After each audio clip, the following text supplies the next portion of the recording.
Bab 461, Keberadaan di Kedalaman. Boom!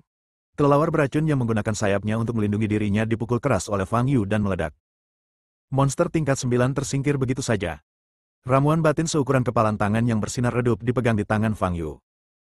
Fang Yu meraih ramuan batin dengan tangan kanannya dan mempraktikkan teknik melahap jiwa untuk menyerap energi spiritual di dalamnya. Pada saat yang sama, dia mengejar ke arah lain. Monster bersayap lainnya telah terbang ke depan. Dibandingkan dengan kelelawar penyengat beracun, makhluk ini jauh lebih kecil. Binatang iblis tingkat 8, kupu-kupu hantu. Fang Yu tahu banyak tentang monster ini. 4.000 tahun yang lalu, ada sebuah sekte bernama Sekte Pola Hantu. Kupu-kupu pola hantu adalah sejenis monster yang dibiarkan oleh sekte ini sebagai hewan peliharaan pribadi para pengikut Sekte Pola Hantu. Fungsi kupu-kupu hantu, selain mendeteksi situasi musuh, adalah efek halusinogennya. Itu adalah monster yang dapat menggunakan ilusi. Sekilas melihat sepasang sayapnya yang dipenuhi pola-pola aneh akan membuat Anda terhanyut dalam ilusi. Sulit bagi biksu biasa untuk mendeteksinya. Swoosh! Tubuh Fang Yu secepat kilat dan dia dengan cepat mengejar kupu-kupu berpola hantu itu. Kupu-kupu hantu tampaknya menyadari bahaya dan segera mengubah arah, mencoba menyelam ke bawah. Wow! Fang Yu mengejar kupu-kupu berpola hantu dan menyerang dengan telapak tangan kanannya. Sebuah bola kembang api merah melesat lewat. Sayap kupu-kupu hantu itu langsung terbakar menjadi abu. Fang Yu menendang dan meledakkan tubuh kupu-kupu berpola hantu. Ramuan batin lain pun menyembur keluar darinya. Pada saat ini, ramuan batin kelelawar penyengat beracun pada dasarnya telah diserap. Fang Yu membuang ramuan batin yang kering dan sebagai gantinya mengambil ramuan batin kupu-kupu pola hantu dan terus berlatih teknik melahap jiwa untuk menyerapnya. Setelah menyerap energi spiritual intensitas tinggi secara terus-menerus, meridian Fang Yu menjadi lebih lebar. Hal ini menyebabkan kecepatan penyerapan teknik melahap jiwa meningkat jauh lebih cepat. Dulu, dibutuhkan waktu sekitar 1 atau 2 menit untuk menyerap inti dalam binatang iblis tingkat 9. Tapi sekarang, bahkan tak butuh waktu 10 detik. Fang Yu menyerap ramuan batin dengan tangan kanannya, tetapi tubuhnya tidak berhenti dan menukik ke bawah. Ada banyak monster di darat, dan yang berlari di depan adalah macan tutul berukuran normal. Macan tutul ini tampak tidak berbeda dari macan tutul biasa. Namun kecepatan dan kekuatan gigitannya jauh melebihi macan tutul biasa. Pada saat yang sama, ia juga memiliki kekuatan angin. Ini adalah macan tutul yang cepat, monster tingkat 8. Kecepatan jaguar gesit ini setidaknya dapat mencapai kecepatan subsonik. Namun ia tidak fokus berlari keluar, melainkan menerjang ke arah warga Blizzard yang tengah mengungsi. Pada saat ini, puluhan anggota suku Blizzard tengah memanfaatkan kekuatan alam salju untuk menciptakan rintangan guna menghalangi serangan macan tutul yang cepat. Ini juga menciptakan kesempatan sempurna bagi Fang Yu. Wush! Dalam 2 detik, Fang Yu muncul di belakang Swift Leopard. Pada saat ini, macan tutul cepat itu mati-matian menyerang dinding salju di depannya, dan sama sekali tidak memperhatikan Fang Yu di belakangnya. Fang Yu muncul tepat di atas Swift Leopard, menekan kepala Swift Leopard dengan tangan kanannya. Boom! Kepala macan tutul cepat itu ditekan ke tanah oleh Fang Yu. Bagi semua makhluk hidup, kepala merupakan bagian terpenting dan sekaligus paling rentan, kecuali bagi unicorn Zira S dan Nagaroh. Kepala macan tutul yang cepat itu menyentuh tanah dan meledak bersama tanah. Tangan kanan Fang Yu bersinar keemasan. Ia membuang ramuan batin kupu-kupu berpola hantu yang telah diserapnya, lalu meraih tubuh macan tutul cepat, mengambil ramuan batinnya, dan terus menyerapnya. Pada saat yang sama, dia melompat dan bergegas menuju hutan salju di sebelah kiri. Kera raksasa emas gelap itu melancarkan serangan panik terhadap sekelompok orang Blizzard. Raja salju juga ada di antara mereka, menggunakan tubuh lincahnya untuk menghadapi kera raksasa emas gelap. Di mata Fang Yu, IQ semua monster tidak tinggi. Begitu mereka mengidentifikasi target, mereka akan terus menyerang target itu hingga terbunuh. Sasaran kera raksasa emas gelap ini adalah Raja Salju dan sekelompok manusia salju di belakangnya. Ini memberikan kemudahan bagi Fang Yu. Swoosh! Tepat saat si kera raksasa emas gelap tengah berkonsentrasi memukul Raja Salju di depannya, ia tidak menyadari Fang Yu muncul di belakang kepalanya. Fang Yu mengepalkan tangan kanannya, yang memancarkan cahaya keemasan redup, dan meninju bagian belakang kepala kera raksasa itu. Boom! Seluruh kepala kera raksasa itu meledak seketika, dan warna merah dan putih berceceran di mana-mana. Tubuhnya masih mempertahankan postur aslinya, tetapi membeku di tempatnya.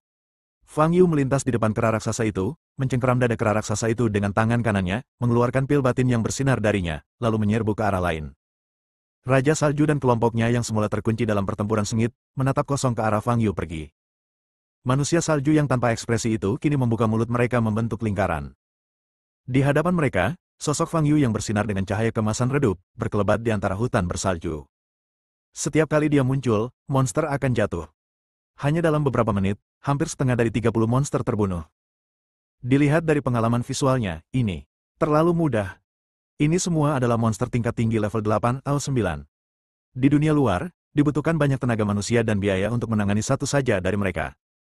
Namun di hadapan Fang Yu, monster-monster ini bagai mainan kertas dan pada dasarnya langsung terbunuh dengan satu pukulan, tanpa sempat melawan. Apakah ini benar-benar manusia? Para anggota Blizzard menatap sosok Fang Yu yang berkelebat dengan mata terkejut, seolah-olah mereka tengah melihat dewa sungguhan. Fang Yu juga merasa sangat bosan. Bagi dia yang baru saja bertarung dengan unicorn berlapis es, menghadapi monster tingkat ke-8 dan ke-9 ini tentu bukan tantangan sama sekali. Ini bukan sepenuhnya masalah nilai. Monster tingkat ke-8 dan ke-9 ini tidak lemah, dan banyak di antara mereka yang cukup sulit dihadapi. Namun sifat pertahanannya terlalu lemah. Fang Yu tidak ingin membuang-buang waktu, jadi setiap serangan ditujukan pada bagian yang fatal. Monster-monster ini tidak dapat menahan serangan Fang Yu. Selain membosankan, Fang Yu cukup kecewa. Ramuan batin tingkat ke-8 atau ke-9 tidak berguna lagi baginya sekarang. Dia menyerap lebih dari 10 atau 20 ramuan batin secara berturut-turut, dan sejumlah besar energi spiritual mengalir ke dantiannya, tetapi dia bahkan tidak dapat menembus satu tingkat pun. Sekarang hanya tersisa 6 monster, 3 di level 9 dan 3 di level 8. Bahkan jika dia menyerap semua inti dalam dari 6 monster yang tersisa, dia tidak akan mampu menembus level 9997. Aduh, sepertinya aku harus menembus urat spiritual di masa depan. Fang Yu menghela napas dan bergegas menuju monster yang paling dekat dengannya. 6 monster yang tersisa tampaknya menyadari bahaya setelah menyaksikan kematian tragis rekan mereka satu demi satu. Terutama monster tingkat 8 yang dituju Fang Yu. Yang paling lambat, Gajah Darah, bahkan menjerit, seolah memohon Fang Yu untuk melepaskannya. Fang Yu tidak peduli tentang itu. Gajah Darah ini hanya ingin menyerbu dan menginjak-injak orang-orang klan Blizzard. Bagaimana mungkin kita membiarkannya begitu saja? Boom! Fang Yu menendang kepala besar Gajah Darah, menyebabkannya hancur dan terbang keluar, lalu mengeluarkan ramuan batin dari perutnya. Gajah Darah besar itu jatuh ke tanah. Mendesis. Pada saat ini, suara aneh itu terdengar lagi dari kedalaman utara jauh. Kelima monster yang tersisa semuanya mundur ke belakang. Sekarang kamu sudah keluar, jangan pernah berpikir untuk kembali.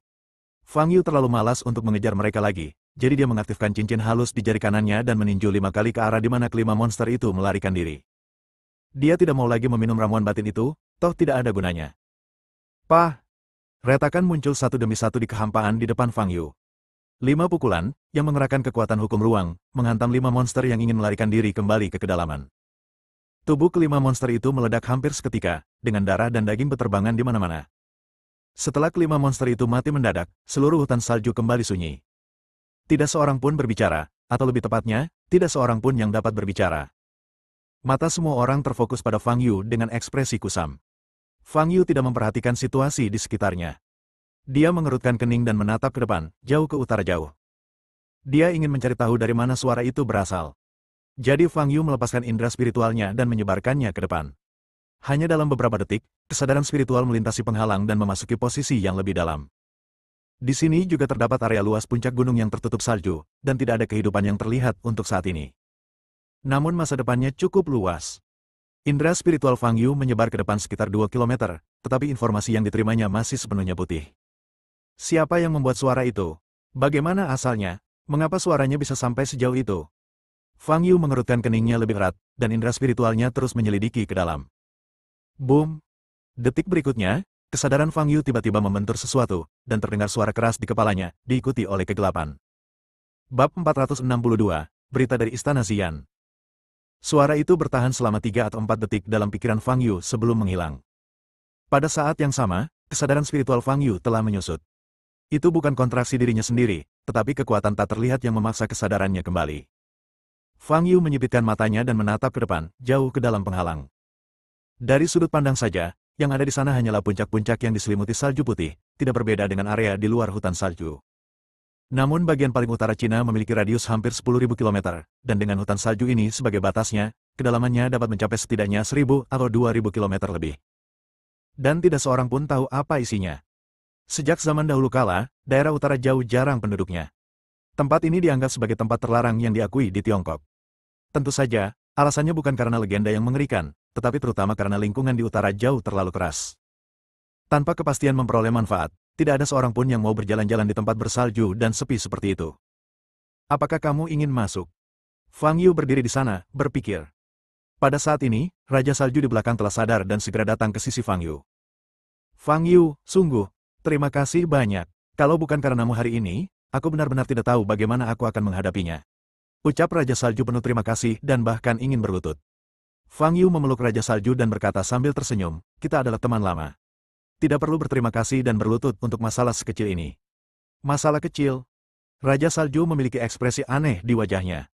Jika begitu banyak monster tingkat tinggi benar-benar keluar, seluruh Tiongkok akan kacau balau. Namun, bagi Fang Yu, itu mungkin masalah kecil. Inilah sikap orang yang benar-benar kuat. Raja Salju ingat bahwa 30 tahun yang lalu, dia masih sangat tidak puas dengan Fang Yu, dan sekarang dia hanya merasa malu. Jelaslah Fang Yu telah mengeluarkan banyak air ketika bertarung dengannya. Dilihat dari seberapa baik Fang Yu menghadapi monster-monster ini hari ini. Dia mungkin bahkan tidak dapat menerima satu pukulan pun dari Fang Yu saat itu. Apakah kau tahu sesuatu tentang kedalaman utara jauh? Tanya Fang Yu dengan tatapan sedikit menyipit. Mendengar pertanyaan ini, Raja Salju teringat sejenak dan menggelengkan kepalanya, lalu berkata, aku tidak tahu banyak. Aku mendengar semuanya dari leluhur. Dia bilang ada banyak makhluk yang sedang tidur jauh di utara jauh. Tetapi karena energi spiritual di bumi sangat tipis, kemungkinan makhluk-makhluk ini terbangun sangat kecil.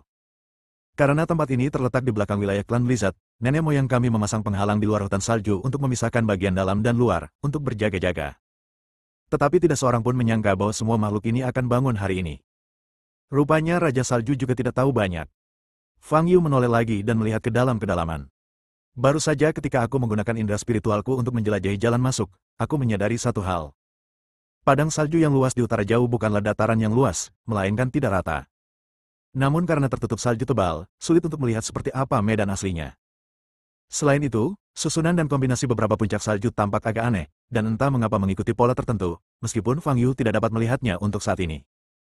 Kakak Yu. Pada saat ini, Diana juga datang ke sisi Fang Yu. Fang Yu tersadar dari lamunannya, menatap Diana, dan bertanya, berapa lama aku menyendiri kali ini? Diana berpikir sejenak dan menjawab dengan lembut, sudah 17 hari. 17 hari. Kali ini hampir sama seperti yang diharapkan Fang Yu. Satu-satunya kesalahannya adalah bahwa asal-usulnya tidak memperbolehkannya menerobos ke level ke-10.000 tahap pemurnian Qi. 3 lantai tersisa. Kita harus menemukan jalur spiritual yang lain. Ketika memikirkan tentang urat nadi spiritual, hal pertama yang terlintas dalam pikiran adalah laboratorium genetika yang terletak di Eropa. Menurut spekulasi Fang Yu, Dr. Gary sudah memiliki sesuatu yang mirip dengan pembuluh darah spiritual di tangannya. Namun, Fang Yu telah meminta Valet untuk membantu menyelidiki laboratorium genetika, tetapi sejauh ini belum ada kabar. Suara. Fang Yu teringat sesuatu dan mengeluarkan ponselnya dari tas penyimpanannya. Ada lebih dari selusin panggilan tak terjawab di telepon, dan yang paling sering adalah dari buran dari Departemen Sumber Daya Manusia Universitas Nandu. Fang Yu menghilang selama lebih dari setengah bulan dan tidak menghadiri kelas selama 2 minggu berturut-turut. Ini tidak bagus. Fang Yu menggaruk kepalanya. Fang Yu menggulir ke bawah dan menemukan beberapa panggilan tak terjawab, dari Clara, Yasmin, Hubert dan lainnya. Seruan-seruan ini jelas tidak memiliki substansi. Pada akhirnya, Fang Yu melihat 2 panggilan tak terjawab Luan dan matanya sedikit bergerak. Fang Yu mempercayakan Luan untuk membantu mencari informasi tentang Istana Xian. Dia menelepon, dia pasti menemukan sesuatu. Mengenai keberadaan jauh di utara jauh, kita hanya bisa mengesampingkannya untuk saat ini. Serahkan saja pada orang-orang kita pergi dulu. Saat itu, Raja Salju telah membuka kembali penghalang dan berkata. Fang Yu mengangguk. 20 menit kemudian, Fang Yu kembali ke markas klan Blizzard dan segera memanggil Luan kembali. Setelah menunggu lebih dari 10 detik, Luan menjawab panggilan itu. Apa yang ingin kau bicarakan denganku sebelumnya? Tanya Fang Yu. Kemana saja kau akhir-akhir ini? Kenapa Tuan tidak bisa menemukanmu? Tanya Luan dengan nada agak kesal. Untuk membalas budi yang diberikannya, Luan memberikan informasi kepada Fang Yu secara cuma-cuma. Sebagai kepala tim intelijen, dia tampaknya telah menjadi salah satu bawahan Fang Yu. Yang paling menyebalkan adalah setiap kali dia memiliki informasi penting, dia tidak pernah bisa menghubungi Fang Yu. Aku sedang menyendiri akhir-akhir ini, jawab Fang Yu. Mundur. Tunggu sebentar. Itu 2 minggu yang lalu. Aku ingin melihat informasinya lagi. Luan selalu tenang dan tidak ingin membuang waktu untuk hal-hal yang tidak berguna seperti melampiaskan emosi. Terdengar suara kertas yang digeser. Sekitar setengah menit kemudian, Luan angkat bicara. 2 minggu yang lalu, seorang perwira intelijen dari Huaibei Dongdu mengirim pesan yang mengatakan bahwa ia telah melihat seorang pria botak yang mencurigakan. Karena para pejuang yang brutal telah muncul di berbagai tempat di Huaibei baru-baru ini, kami sangat ketat dalam memeriksa para pejuang asing. Beginilah orang ini terlihat oleh petugas intelijen kami. Pergerakannya sangat teratur. Dia keluar masuk tempat-tempat berkumpulnya para prajurit setiap hari. Sepertinya dia sedang mengumpulkan informasi. Menurut penyelidikan, Hal yang paling sering ditanyakan orang ini adalah, tentangmu. Tentang aku. Fang Yu tertegun. Ya, tapi ini wajar. Gara-gara apa yang kamu lakukan setengah bulan lalu. Seluruh dunia bela diri membicarakanmu. Tapi kebanyakan orang membicarakan bagaimana kamu mengalahkan Taylor. Dan orang ini terus-terusan menanyakan penampilanmu dan ingin mengambil fotomu.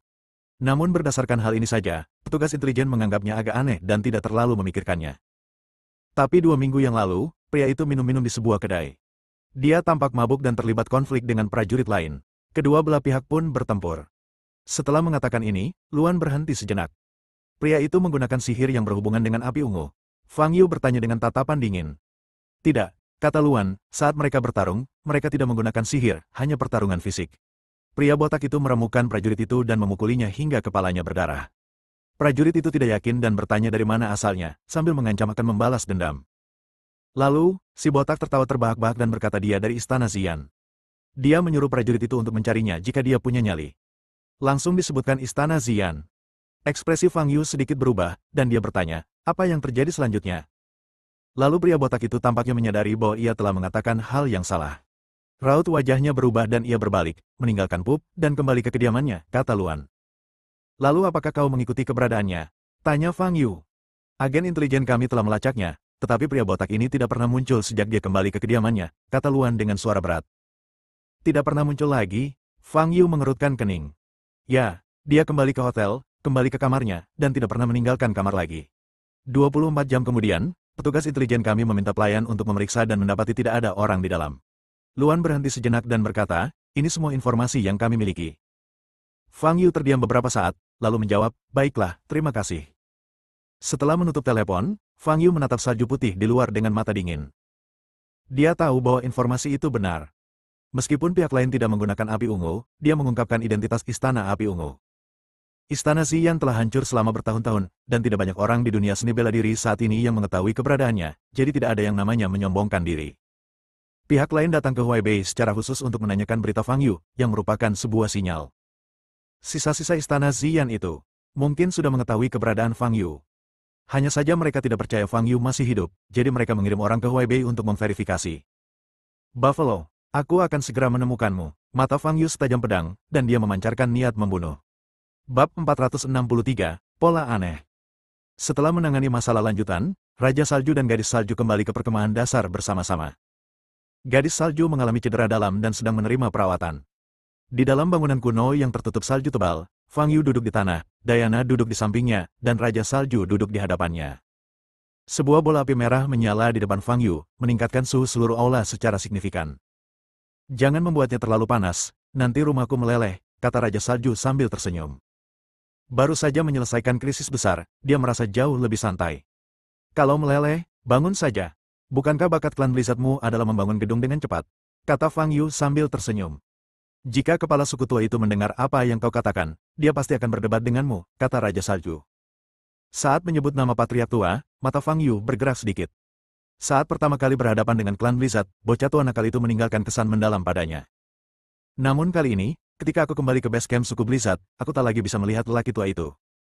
Meskipun umur hidup klan Blizzard lebih dari 3 kali lebih panjang daripada manusia biasa, mereka tidak dapat menahan laju waktu dan pada akhirnya akan mencapai akhir hidup mereka. Fang Yu menatap Raja Salju dan bertanya, kapan orang tua itu meninggal? Sang patriark tua telah meninggal selama 17 tahun. Raja Salju menarik napas dalam-dalam dan menatap api di depan Fang Yu dengan mata berbinar dan ekspresi kenangan di wajahnya. Dia dan kepala keluarga tua itu bukan ayah dan anak kandung, tetapi hubungan mereka lebih baik daripada ayah dan anak. Kalau bukan karena kepedulian dan perhatian dari bapak leluhur, dia tidak akan tumbuh menjadi ketua kaum sekarang. 17 tahun telah berlalu begitu cepat. Mengingat kembali adegan saat sang patriark tua menariknya ke samping tempat tidur dan memberinya instruksi sebelum kematiannya, mata Raja Salju menjadi sedikit berkaca-kaca. Tetapi Raja Salju segera menyadari bahwa ada tamu di depannya dan tersadar. Permisi. Raja Salju tersenyum malu dan menyeka matanya. Fang Yu tidak mengatakan apapun. Ia terbiasa dengan suka dan duka kehidupan. Dia telah hidup dengan cara ini selama hampir 5.000 tahun. Waktu adalah sungai yang tidak terlihat ujungnya. Semua makhluk hidup akan sampai ke daratan pada titik tertentu, hanya Fang Yu yang tetap berada di sungai, mengapung ke hilir. Semua orang dan hal yang diketahui Fang Yu bagaikan pemandangan yang mengalir di tepi sungai dan hanya dapat tersimpan dalam ingatannya. Fang Yu, apa pendapatmu tentang suara yang datang dari kedalaman utara jauh? Raja Salju tidak ingin larut dalam suasana sentimental, jadi dia mengganti topik pembicaraan. Aku tidak terlalu memperhatikan. Satu-satunya hal yang bisa dipastikan adalah pasti ada sesuatu di kedalaman sana, jawab Fang Yu. Maksudmu, ada makhluk hidup lain di sana, dan ia bisa mengendalikan makhluk hidup lain di kedalaman. Kata Raja Salju dengan ekspresi terkejut di wajahnya. Itu belum tentu makhluk hidup, kata Fang Yu. Kalau bukan makhluk hidup, lalu apa? Suara itu pasti sadar. Gadis salju pernah mencoba menggunakan bahasa dan sihir mental, dan hampir membujuk unicorn Zira S untuk mundur 2 kali, tapi suara itu selalu muncul di waktu yang tepat. Raja Salju mengerutkan kening dan berkata dengan suara berat. Bisa jadi itu surat wasiat tertentu, atau lingkaran sihir, atau semacamnya. Apapun mungkin, kata Fang Yu sambil berdiri. Soal isinya, terserah kau untuk menyelidikinya. Aku punya urusan lain, jadi aku akan segera meninggalkan utara jauh. Apakah kau akan pergi sekarang? Raja Salju tertegun dan bertanya. Ya, ketika Fang Yu memikirkan sisa-sisa istana Xian yang telah dihidupkan kembali, amarah di hatinya tak terbendung dan membuncah. Bagaimana rencanamu untuk pergi? Aku bisa menyiapkan tunggangan, kata Raja Salju. Tidak perlu, itu terlalu lambat, kata Fang Yu sambil mengeluarkan jimat dari tas penyimpanannya dan berkata, aku punya cara yang lebih cepat. 10 menit kemudian, Fang Yu berdiri di pintu masuk markas klan Blizzard yang menyerupai kastil dengan jimat teleportasi yang sudah jadi di tangannya. Raja Salju dan Gadis Salju membawa sekelompok manusia salju untuk mengantar Fang Yu dan Diana. Fang Yu, terima kasih banyak atas bantuanmu kali ini. Apapun yang kau butuhkan, suku Blizzard kami pasti akan membantumu dengan sekuat tenaga. Raja Salju memimpin semua anggota Blizzard yang hadir untuk memberi hormat kepada Fang Yu bersama-sama. Ajak aku makan lain kali kita bertemu, kata Fang Yu sambil tersenyum. Tentu, kata Raja Salju. Ingat untuk memberitahu kami sebelumnya saat kau datang lagi. Kalau tidak, kami mungkin tidak punya cukup waktu untuk mempersiapkan diri menyambutmu. Kata Gadis Salju sambil menatap wajah Fang Yu. Baiklah, kalau begitu aku pergi. Fang Yu berbalik dan melirik Diana. Diana mengangguk dan memeluk lengan kanan Fang Yu. Fang Yu memegang jimat teleportasi di tangan kirinya dan mengalirkan energi sejati ke dalam jimat tersebut. Jimat itu melayang ke atas, memancarkan semburan cahaya. Fang Yu menutup matanya dan memposisikan dirinya. Detik berikutnya, Fang Yu dan Diana keduanya bersinar dengan cahaya. Wus! Keduanya menghilang pada saat yang sama. Gadis salju menatap kosong ke tempat Fang Yu pergi. Sekarang bulan Oktober, pertengahan musim gugur, dan matahari masih sangat terik di siang hari. Hari ini hari Selasa, bukan hari libur, dan ditambah dengan suhu yang sangat tinggi, tidak banyak wisatawan di Taman Ekologi di area pusat Huaibei Nandu. Dan di alun-alun kecil di luar, tidak ada seorang pun. Pada saat ini, seberkas cahaya melintas di tengah alun-alun. 2 sosok muncul. Fang Yu dan Diana lah yang telah kembali. Bagi Fang Yu, tiba-tiba kembali ke lingkungan normal dari cuaca dingin ekstrim bukanlah apa-apa, tetapi Diana merasa sangat tidak nyaman. Panas sekali, kata Diana sambil mengangkat kepalanya sedikit. Di mana tempat ini? Fang Yu melihat sekeliling dan dengan cepat mengenali lokasinya. Itu adalah taman ekologi tempat ia membangun kebun sayur. Teleportasi ini cukup berhasil. Kami tidak hanya tidak muncul di udara, tetapi juga berada tepat di dekat apartemen. Sempurna, kata Fang Yu. Ayo, kembali ke apartemen dulu, kata Diana dengan suara rendah. Tidak, ayo kita ke kebun sayur dulu. Sial. Saat berbicara, Fang Yu tiba-tiba teringat bahwa dia telah tinggal di utara jauh selama lebih dari setengah bulan, dan tidak ada seorang pun yang merawat kebun sayur selama ini. Dulu, Amelia dari Jiangnan mengirim orang untuk membantunya mengurus kebun sayur, tetapi sekarang tidak ada lagi. Lebih dari setengah bulan, cuaca panas ini. Berjalan. Fang Yu berjalan cepat ke taman ekologi. Diana melihat wajah Fang Yu berubah drastis dan mengira sesuatu telah terjadi, jadi dia buru-buru mengikutinya. Fang Yu datang ke kebun sayur dengan wajah muram, menarik napas dalam-dalam, lalu memberanikan diri berjalan maju untuk memeriksa situasi. Dia merasa sedih ketika memikirkan sayur-sayuran di kebunnya yang layu dan mati. Namun saat ia melihat pemandangan di kebun sayur, ia tercengang. Sayuran ini tumbuh dengan sangat baik, berwarna hijau dan penuh vitalitas. Ini benar-benar penuh vitalitas. Bahkan sebelum dia mendekat, Fang Yu merasakan hembusan napas kehidupan yang kuat. Apa yang sedang terjadi? Fang Yu tertegun, berjalan ke kebun sayur, berjongkok dan melihat lebih dekat. Daunnya penuh cairan dan tidak menunjukkan tanda-tanda layu, sementara akarnya tertanam jauh di dalam tanah. Bahkan tanahnya tetap lembab. Fang Yu mengerutkan kening, penuh keraguan. Apakah ada yang membantunya mengurus kebun sayur? Tetapi meskipun begitu, hal itu tidak akan menyebabkan perubahan aneh pada seluruh tanaman di kebun sayur, bukan? Fang Yu tiba-tiba memperhatikan garis-garis halus pada daun sayuran di tangannya, yang bersinar redup dan tampak sangat jernih. Fang Yu melihat sayuran hijau di sebelahnya dan melihat hal yang sama. Dia berjalan ke depan dan melihat jenis tanaman lain, dan semuanya sama. Fang Yu memiliki pencapaian mendalam di bidang penanaman sayuran. Dia tahu betul bahwa tanaman ini pasti tidak dalam kondisi normal saat ini. Mungkinkah? Fang Yu menoleh dan melihat ke arah tengah kebun sayur, tempat ia menanam buah belimbing. Benih belimbing dikubur di bawah tanah di tengah kebun sayur. Mustahil. Fang Yu tiba-tiba memikirkan sebuah kemungkinan. Ia memetik selai daun secara acak, menghadap ke arah matahari dan memperlihatkannya di depan matanya. Pada saat ini, Fang Yu dapat melihat dengan jelas substansi kristal mengalir perlahan di antara tekstur daun. Apa benda ini? Fang Yu hanya memasukkan daun-daun itu ke dalam mulutnya dan menggigitnya beberapa kali. Rasa manisnya menyegarkan. Rasanya jauh lebih enak daripada daun hijau biasa. Kamu bahkan bisa merasakan sedikit rasa belimbing. Ini, Fang Yu merasa sulit memahami situasi ini untuk sesaat. Kakak Yu, ada apa? Diana belum pernah melihat ekspresi Fang Yu berubah begitu drastis, dan bertanya dengan khawatir. Apakah kamu merasakan napas kehidupan di kebun sayur? Tanya Fang Yu. Diana tertegun sejenak, lalu matanya yang indah bergerak dan dia berkata, itu benar. Bab 464, Suara dari Bawah Tanah.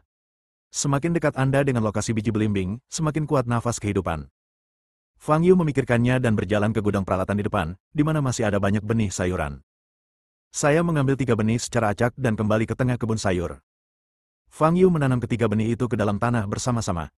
Diana yang berdiri di samping, terus menatap gerakan Fang Yu, mata indahnya penuh dengan kebingungan. Namun tak lama kemudian, kebingungan ini berubah menjadi keterkejutan. Saya melihat 3 benih yang baru saja ditanam di tanah tiba-tiba keluar dari cangkangnya dan bertunas dengan kecepatan yang terlihat oleh mata telanjang. Daun muncul satu persatu dan kemudian tumbuh. Seluruh proses pertumbuhan disajikan di depan mata saya dan berlangsung selama sekitar 30 detik. Hanya dalam 30 detik, ia tumbuh dari benih hingga matang sepenuhnya. Ketiga sayuran hijau itu subur dan hijau, tidak berbeda dengan tanaman lain di kebun sayur. Diana menatap ketiga sayuran hijau itu. Selain terkejut, ada kebingungan di wajahnya. Itu pertama kalinya dia melihat tontonan seperti itu. Dan Fang Yu pada dasarnya memahaminya saat ini. Meskipun dia tidak yakin dengan prinsipnya, dia yakin bahwa mutasi itu disebabkan oleh biji buah belimbing. Sebelumnya, Fang Yu masih mempertanyakan mengapa buah belimbing membutuhkan siklus pertumbuhan ribuan tahun. Sekarang tampaknya buah belimbing lebih dari sekadar buah manis. Ia lebih seperti sumber vitalitas. Ia dapat memberikan vitalitas tanpa batas bagi makhluk-makhluk di sekitarnya. Tidak heran jika Taois Wuji menganggapnya sebagai harta karun, pikir Fang Yu dalam hati. Sumber kehidupan memainkan peranan besar bagi manusia biasa. Memperpanjang hidup merupakan fungsi dasarnya, sedangkan menghilangkan penyakit dan memperkuat tubuh merupakan aspek yang paling berharga. Meskipun efek ini tidak berguna bagi Fang Yu. Tetapi Fang Yu memikirkan lebih dari sekadar aspek ini. Sekarang tanah ini telah diresapi dengan benih belimbing, sehingga makhluk hidup dapat tumbuh dengan cepat. Vitalitas yang begitu kuat seharusnya mampu memelihara makhluk hidup apapun. Jika Fang Yu mempunyai ide yang sangat berani dalam benaknya, tetapi dia tidak ingin melakukannya untuk saat ini. Lebih baik menerobos ke level 10.000 tahap pemurnian Qi terlebih dahulu. Aku belum makan selama lebih dari 10 hari. Aku agak lapar. Ayo kita makan di sini. Fang Yu berkata pada Diana yang tengah linglung di sampingnya. 20 menit kemudian, Fang Yu dan Diana duduk di atas 2 batu di samping sungai, memegang semangkuk sup sayuran segar di tangan mereka. Diana, kamu harus minum lebih banyak. Itu akan sangat baik untuk tubuhmu, kata Fang Yu. Semangkuk sup sayuran dapat membawa manfaat besar bagi tubuh. Jika Anda mengatakan sesuatu seperti ini, saya khawatir orang lain akan tertawa. Namun, Diana selalu mempercayai kata-kata Fang Yu tanpa syarat. Di saat yang sama, ia juga menyaksikan proses pertumbuhan sayuran itu dengan mata kepalanya sendiri dan tahu bahwa sayuran ini bukan sayuran biasa. Melihat Fang Yu menghabiskan seluruh semangkuk sup dalam sekali teguk, Diana pun menundukkan kepala dan menyesap sedikit. Dia telah berpuasa begitu lama sehingga dia tidak lagi memiliki banyak ide tentang rasa makanan. Tetapi setelah menyesap sup sayuran, dia merasakan kenyamanan, dan semua pori-pori di tubuhnya tampak terbuka. Kakak Yu, kenapa ada kebun sayur ini? Setelah minum beberapa teguk, Diana tak kuasa menahan diri untuk bertanya. Saya mendapatkan benih bernama belimbing dari seorang pria tua dan menguburnya di tanah kebun sayur. Semua yang baru saja Anda lihat disebabkan oleh benih itu, kata Fang Yu. Belimbing? Diana sedikit mengernyit. Ia belum pernah mendengar buah seperti ini. Ini spesies yang sangat langka, dan saya tidak tahu banyak tentangnya. Satu-satunya yang saya tahu adalah bahwa itu adalah sumber kehidupan yang kecil, kata Fang Yu. Sumber kehidupan. Mata indah Diana berkedip-kedip. Rasanya enak sekali. Semangkuk lagi, ya. Fang Yu berdiri dan ingin mengambil semangkuk sup sayur lagi. Kakak Yu, biar aku bantu menyajikannya. Diana berdiri dan mengambil mangkuk dari tangan Fang Yu, lalu berjalan ke panci besi yang ditopang batu tak jauh dari situ. Fang Yu hendak duduk dan beristirahat sejenak, tetapi alisnya berkerut. Dia merasakan aura yang aneh. Nafas ini tidak datang dari atas tanah, tetapi dari bawah tanah. Dan, sangat dekat dengan tanah. Pengawasan. Tatapan Fang Yu sedikit dingin. Ia berdiri dan berjalan perlahan menyusuri sungai. Diana, yang baru saja mengisi semangkuk sup sayuran, berbalik dan melihat Fang Yu berjalan mendekat. Ia hendak menanyakan sesuatu. Tetapi pada saat ini, Fang Yu yang sedang berjalan ke depan, tiba-tiba mengangkat kaki kanannya dan menghentakkan kaki keras ke tanah. Boom! Tanah di bawah kakiku meledak. Fang Yu mengepalkan tangan kanannya menjadi cakar dan mencengkeram tanah yang meledak. Retakan! Dengan suara nyaring, Fang Yu mengangkat tangan kanannya dan seekor makhluk seperti ular piton ditarik keluar. Seluruh tubuhnya berwarna hitam pekat, sisiknya berkilau dan tampak sangat keras. Selain itu, tidak banyak perbedaan dengan ular piton biasa. Pada saat ini, ia memutar tubuhnya dengan putus asa, mencoba melepaskan diri dari tangan Fang Yu. Klan abadi lain, mata Fang Yu dingin. Dia tidak melupakan kerjasama yang telah dicapainya dengan Zane. Meskipun pada akhirnya ia menemukan bahwa urat spiritual tersebut bukanlah urat spiritual yang sebenarnya, ia juga memperoleh asal-muasalnya dan menerobos beberapa tingkatan. Karena itu, Fang Yu tidak akan menarik kembali kata-katanya. Fang Yu sendiri memiliki banyak keraguan tentang para dewa. Di saat yang sama, ia juga ingin melawan bayangan raksasa di bawah tanah, yang disebut Raja Abadi. Fang Yu baru saja kembali ke Huaibei ketika pihak lain mengambil inisiatif untuk datang kepadanya, yang memang merupakan apa yang diinginkannya. Mata ular piton itu bersinar merah, dan mulutnya terbuka lebar, menyemburkan inti yang panjang, memperlihatkan sepasang taring yang tajam. Desis, desis. Ia mengeluarkan serangkaian suara yang menakutkan ke arah Fang Yu, dan cairan yang sangat beracun menyembur keluar dari kedua taringnya. Fang Yu mengabaikan perlawanan ular itu dan langsung melepaskan indera spiritualnya ke dalam jiwa ular piton itu. Dia ingin memeriksa ingatan ular piton di sini untuk melacak lokasi para dewa. Namun saat Fang Yu memasuki jiwa ular piton itu, yang dilihatnya hanyalah kegelapan. Tak ada serpihan memori. Fang Yu mengerutkan kening, melihat lebih dekat, dan kemudian menarik kembali indera spiritualnya. Tak ada ingatan di dalam jiwa. Hanya ada dua kemungkinan. Pertama, ada sihir yang digunakan untuk menutupi ingatan itu. Kemungkinan kedua adalah makhluk di depan kita tidak memiliki kemampuan mengingat. Fang Yu menyipitkan matanya sedikit dan menatap mata ular piton itu. Cahaya merah berkedip di mata ular piton itu. Fang Yu memandanginya selama sekitar 3 detik, lalu senyum dingin muncul di wajahnya, dan dia berkata, Raja Abadi, kan? Karena kau begitu tertarik padaku, kenapa kita tidak bertemu saja? Kenapa mengirim makhluk tingkat rendah seperti itu untuk mengawasiku? Ular piton itu tentu saja tidak akan menjawab kata-kata Fang Yu. Namun di suatu lokasi jauh di bawah tanah, tatapan sepasang mata besar di dalam gua itu tiba-tiba berubah. Beritahu aku lokasimu, dan aku akan segera datang menemuimu agar kita bisa minum bersama, lanjut Fang Yu. Ular piton di depannya memiliki mulut besar dan masih mendesis. Aku tak pernah menyangka bahwa di antara manusia hina dan hina, akan ada seseorang sepertimu yang membuatku memandangmu dengan cara berbeda. Pada saat ini, suara berat keluar dari mulut ular piton. Tatapan mata Fang Yu sedikit tajam. Dia tahu bahwa itu adalah suara Raja Abadi. Rasanya tidak nyaman berkomunikasi jarak jauh. Bagaimana kalau kita bertemu langsung? Kata Fang Yu sambil tersenyum. Jangan khawatir, cepat atau lambat kita akan bertemu. Ketika saatnya tiba, aku akan menunjukkan kekuatanku dan kekuatan klan abadi kita, kata Raja Abadi perlahan. Tapi aku sedang terburu-buru. Aku sudah berjanji pada yang lain untuk mengumpulkan informasi tentangmu dan para dewa. Kata Fang Yu. Fang Yu, kau memang manusia yang luar biasa, tapi kau hanyalah manusia biasa. Satu-satunya hal yang perlu kau ketahui adalah kau telah membuatku marah. Percayalah, aku akan memakanmu hidup-hidup. Setelah mengatakan ini, pihak lainnya terdiam. Tutup saja seperti itu. Fang Yu menggoyangkan ular piton di tangannya. Dor, dor, dor. Pada saat ini, suara teredam biasa keluar dari mulut ular piton yang berdarah. Suara ini. Kau dengar itu suara detak jantungku. Suara dingin Raja Abadi terdengar lagi. Aku akan hidup kembali, dan saat itulah akhir bagimu dan umat manusia. Kali ini, suara Raja Abadi menghilang sepenuhnya. Fang Yu sedikit mengernyit dan melemparkan ular piton di tangannya ke tanah. Ular piton itu segera menyerbu ke arah Fang Yu, ingin menyerang. Boom!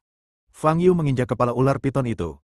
Batu dan tanah berterbangan kemana-mana, dan tubuh panjang ular piton itu langsung menegang.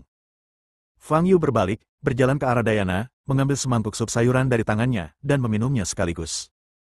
Bab 465, Tuan Zuo. Huaibei, Olah Asosiasi Seni Bela Diri. Ini adalah kantor pusat distrik Huaibei.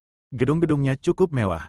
Gedung perkantoran tertingginya syarat teknologi dan lebih spektakuler daripada gedung pencakar langit di pusat kota. Pada saat ini, di ruang konferensi di lantai 30 gedung perkantoran, sekelompok eksekutif senior sedang duduk tegak, seolah menunggu seseorang datang. Ketua Zidu bahkan tidak duduk, hanya berdiri di pintu ruang rapat. Waktu menunjukkan pukul 3.25 sore. Pertemuan awalnya dijadwalkan dimulai pukul 3, tetapi sekarang sudah hampir setengah jam. Namun pertemuan tersebut tidak dapat dilaksanakan karena ketidakhadiran tokoh kunci. Mereka yang dapat menghadiri pertemuan hari ini semuanya adalah anggota senior Asosiasi Seni Bela Diri Huaibei. Pada hari kerja, merekalah satu-satunya yang menunggu. Pernahkah mereka mencoba menunggu?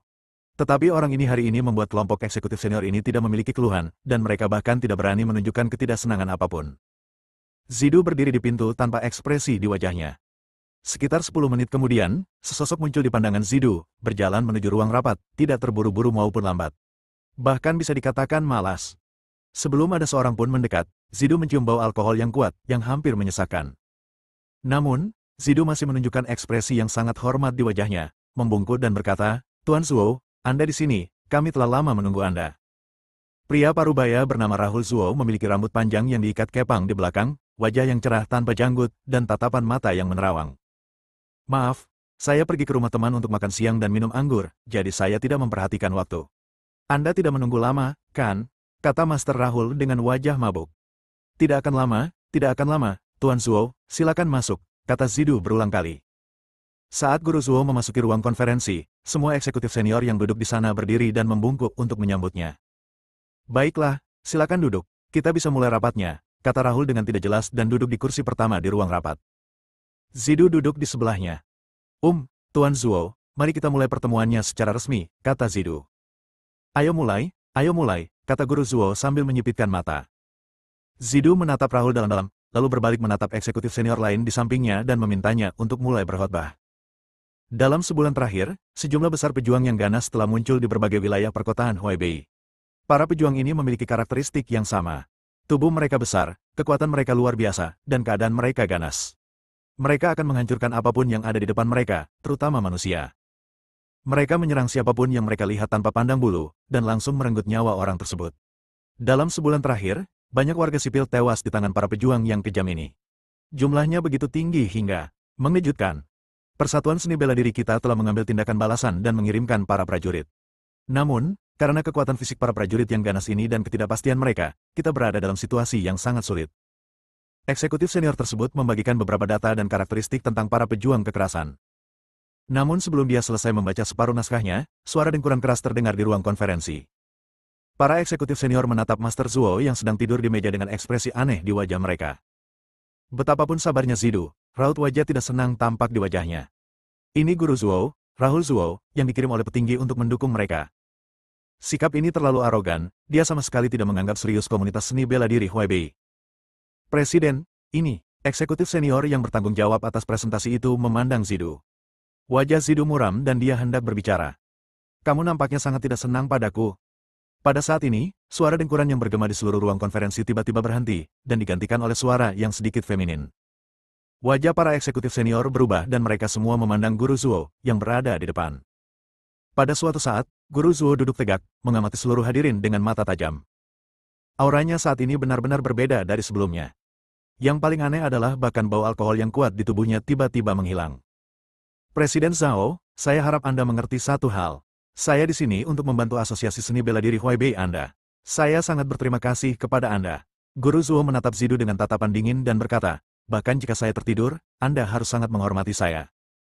"Ya, maafkan saya, kami salah." Wajah Zidu berubah drastis dan dia berkata berulang kali. Guru Zuo tidak berbicara, tetapi mengamati seluruh hadirin dengan dingin. "Jika kau ingin mendapatkan bantuanku, kau harus tunduk sepenuhnya padaku. Mengerti?" Tidak seorang pun berani berbicara. Aura dingin dan menakutkan terpancar dari Guru Zuo, memenuhi seluruh ruang konferensi. "Ketika aku bertanya padamu, kau harus menjawabnya," kata Guru Zuo dengan nada sinis. Kata-kata itu bagaikan pisau yang menusuk ke dalam hati, menyebabkan seseorang menggigil sekujur tubuh. "Dimengerti. Mulai sekarang, Asosiasi Seni Bela Diri Huaibei kami secara keseluruhan akan mematuhi Anda, Tuan Zuo." Zidu segera berdiri dan membungkuk dalam-dalam kepada Guru Zuo. Para eksekutif senior lainnya tidak berani punya ide lain dan mengikuti serta membungkuk. "Baiklah, untuk menunjukkan ketulusanmu, teruslah membungkuk seperti ini selama pertemuan ini," kata Guru Zuo sambil tersenyum dingin. Sebagai salah satu penjaga Asosiasi Seni Bela Diri Ibu Kota, dia sangat kuat dan memiliki aspirasi tinggi. Di matanya, para eksekutif senior ini bahkan tidak sehebat kentut. Dia tidak perlu menunjukkan muka kepada siapapun. Begitu Guru Zuo selesai berbicara, pemandangan di ruang konferensi menjadi sedikit lucu. Para pejabat tinggi yang biasanya menduduki jabatan tinggi terpaksa menundukkan kepala dan bahkan tidak berani bernapas. Ada berapa banyak prajurit yang kejam? Tanya Guru Zuo sambil bersandar di kursinya. Intelijen yang terkumpul sejauh ini. Eksekutif senior yang bertanggung jawab atas presentasi itu hendak berbicara. Jangan banyak bicara, jawab saja apapun yang kutanyakan, kata Guru Zuo dingin. Eksekutif senior itu gemetar seluruh tubuhnya dan menjawab dengan suara gemetar, lebih dari 500. Lebih dari 500. Guru Zuo menyipitkan matanya sedikit dan berkata, apakah itu berarti jumlahnya masih belum jelas? Ya, benar, jawab eksekutif senior itu.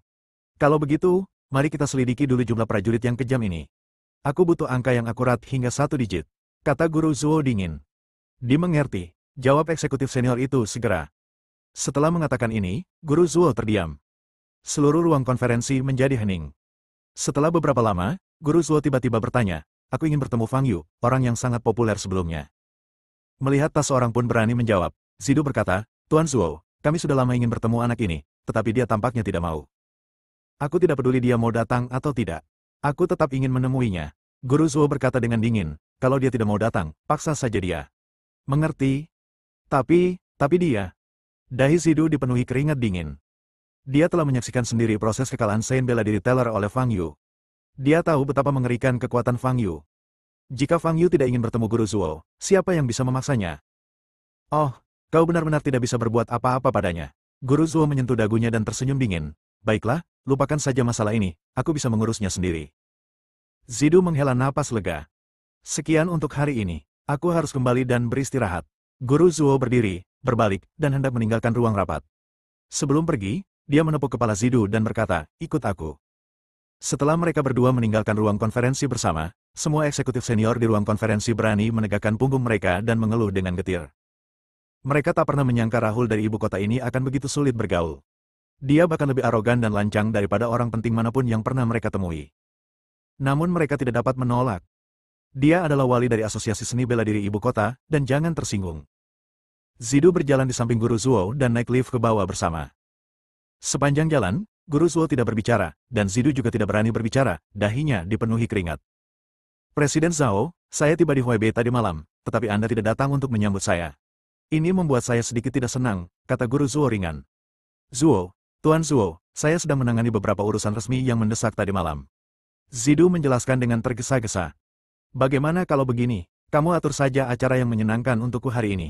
Kalau aku senang, aku bisa melepasmu, kalau tidak. Guru Zuo tersenyum dingin. Mendengar kata-kata ini, Zidu mendapat sebuah ide.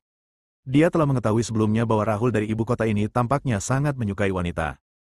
Saya mengerti, saya akan berusaha sebaik mungkin untuk mengatur yang terbaik bagi Anda. Tenanglah, Tuan Zuo, kata Zidu. Fang Yu dan Diana kembali ke apartemen bersama. Begitu aku membuka pintu, aku melihat bayangan berdiri di balkon. Bersambung.